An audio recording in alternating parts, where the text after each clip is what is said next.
What's up, kitty cats? Today is a very special day because we're going on a worldwide excursion. But we're actually not going to leave the house because you have to stay inside. Stay inside! Okay, but first, more coffee.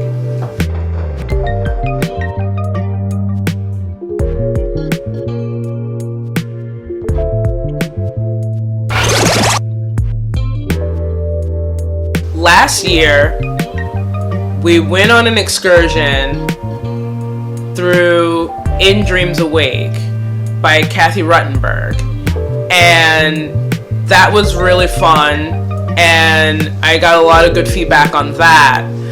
If you would like to see it, if you missed that, go ahead and check the card. It should be here or one of those.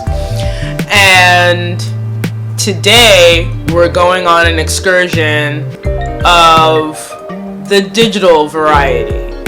So I went to a couple of galleries, one in the city, a couple in Rome, and one in Brazil that have a great online platform for you to view the art inside the galleries. So the first gallery we're going to visit is the Agora Gallery here in New York.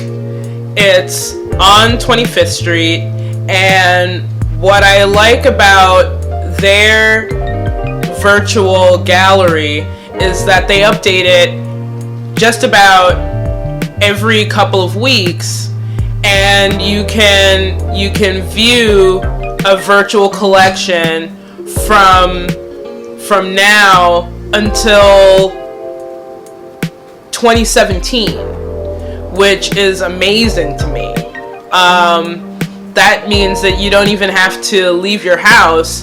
If you want to get out and see a show, you can go ahead and see the show, and it's great. That's the upside. The downside to it is that you can't physically be in the gallery. You know, actually visiting a gallery, there's people, there's buzz, there's energy, and seeing artwork live is always the best way to view it. Just like going to a live concert versus hearing it digitally. But for right now, since everybody's on lockdown, this'll have to do.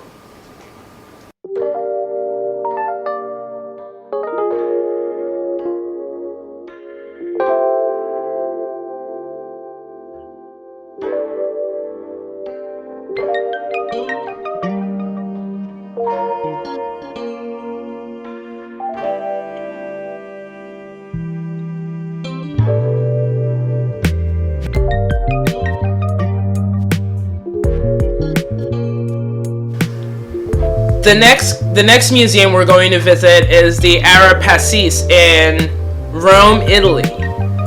And that's great for someone like me. I've never been to Italy. I've never been to Rome. I've only been to China. But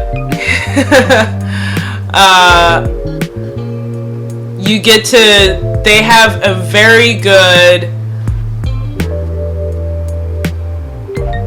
virtual experience.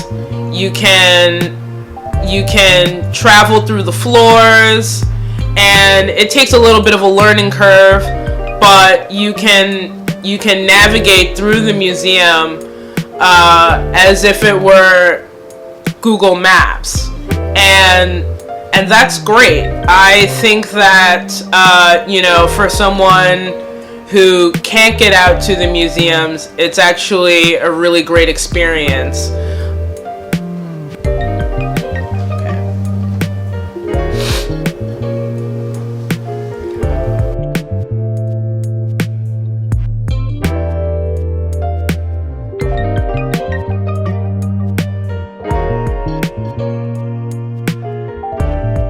We're gonna spend a little more time in Rome at the Trajan's Market. It's It's a site dedicated to if you like historical art, if you like historical reliefs and ancient artifacts, then this is definitely the place for you.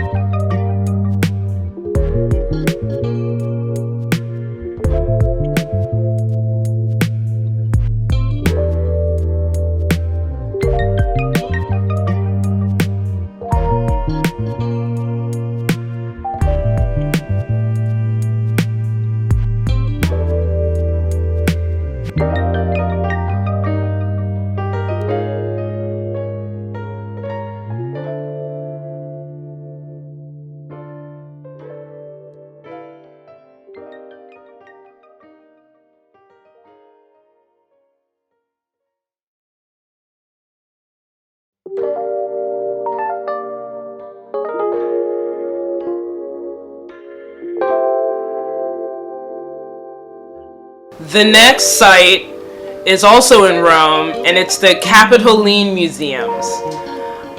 The Capitoline Museums have a lot of historical art, a lot of artifacts, and the interface actually lets you travel through the different corridors and through the different rooms in the museum, and it's very comprehensive. It's very easy to get the hang of it and to look all around. And what I like about it is that you have the information there, to the information for the different artworks, which I didn't notice in Agora Gallery.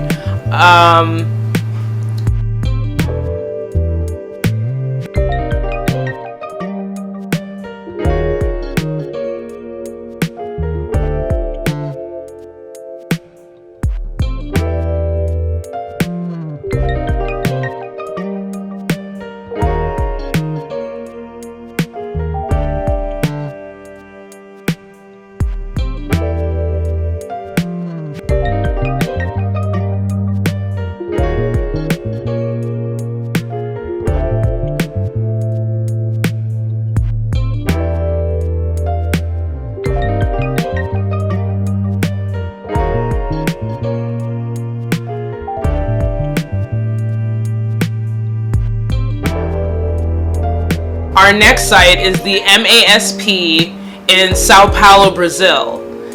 The MASP has a couple of different exhibits that you can view virtually, and they also have an online archive through Google. So you can definitely go through the archives, and you can also walk through the different exhibits that they have available virtually. I think that's great, because it offers not only an archive, but a complete, walkthrough experience for people who just want to walk through the space. And again, what all of these have in common, what all of these sites have in common, is that they are kind of easy to walk through, but again, there are shortcomings to a virtual experience. You're not going to be able to interact with other people who have like interests in that art, which is something that I enjoy when I go to a gallery or an art show, is that the people there are supporting the people there. It's people supporting people, and you have to kind of be on your own. And I mean, that's great if you just want to get out and see a quick show, but it's not really sustainable for the long run. You need that human connection. You need to be able to discuss with other people. And I'm pretty sure if you get a couple of friends together and you all share the virtual experience, then you can discuss it. But that's a lot more difficult than just being there and being able to turn to your neighbor and talk about what you're both looking at.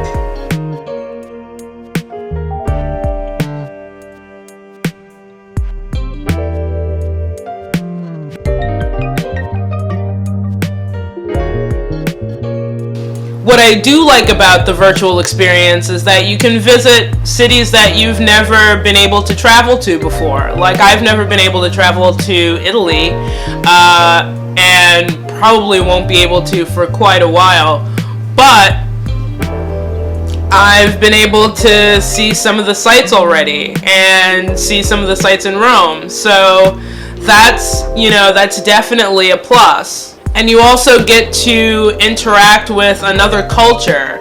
Like, art is culture, and what a culture or what a society deems as art, says a lot about them. So the fact that Rome hangs on to its history says a lot about Rome. The way that Brazil hangs on to their art and what they display as art says a lot about Brazil. And of course, New York being where I'm from and what has inspired me most artistically says a lot about New York. And definitely what also says a lot about these experiences is their ability to be accessible. And for anybody with a computer, it is accessible, which is definitely a great thing.